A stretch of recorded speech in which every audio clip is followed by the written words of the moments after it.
Iran versus Israel কোন দিকে যাবে?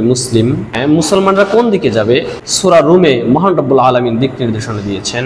রুমের সাপোর্ট নিয়েছিলেন আল্লাহর নবী সাল্লাল্লাহু আলাইহি সাল্লাম এবং সাহাবায়ে কেরাম।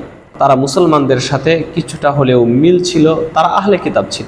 পারস্য যারা অগ্নি পূজারী, তাদের সাপোর্ট নিয়েছিল মক্কার মুশরিকেরা। অর্থাৎ শিয়ারা মুসলমানদের সাথে অনেকটাই তাদের মিল রয়েছে, সম্পর্ক রয়েছে।